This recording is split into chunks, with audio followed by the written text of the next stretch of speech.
How big is your faith?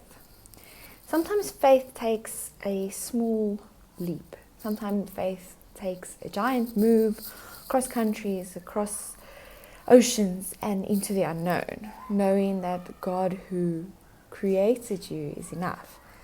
But sometimes faith needs to be small. Sometimes faith needs to be knowing that your next breath is coming, and with it you can still honor and praise God. Sometimes faith is just believing that the next meal is being provided for.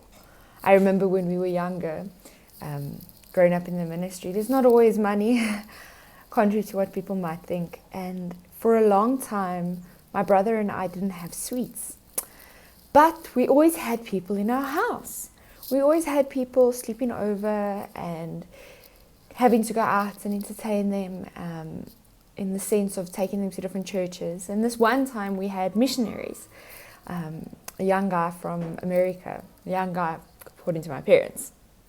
But he had been traveling, and we were at his last stop, weirdly enough. And he was talking to us and teaching us things. And just before he left, he gave my brother and I 2 Checkers bags full of American candy. And I'm talking about hot tamales and Mike and Ike's and fruity things that we get today, but they weren't here many years ago. And it wasn't a thing of our faith, because you see, my parents had started feeling bad that, these young children didn't have. My brother and I didn't realize we didn't have until we got those. And then we worked carefully with it. And we were so grateful to that missionary, whose name I can't even remember, who blessed us with sweets. But that is faith. Faith is knowing that you are being provided for above and beyond. And when God does bless, to be eternally grateful for it.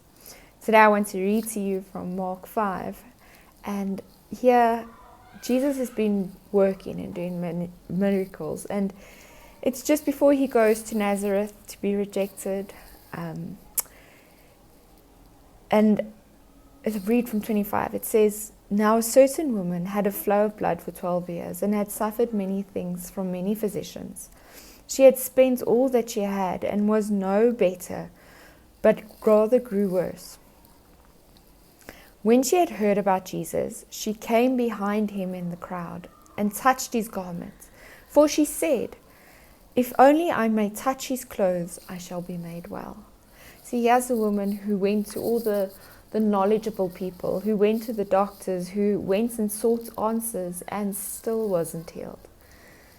Going to the doctor doesn't mean you don't have faith.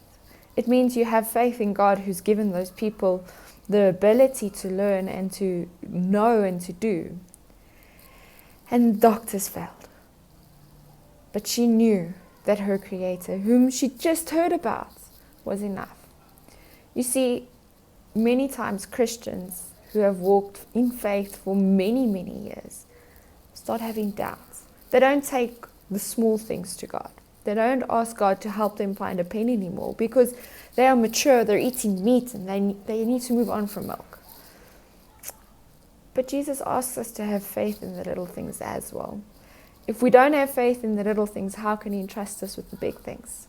So today, whatever it is you're praying for, whatever it is you're looking for, even if it's small, have faith, know and trust and obey. Because there's no other way but him. To be happy in Jesus, but to trust and obey. So may you be happy in him, in your faith, in your obedience today.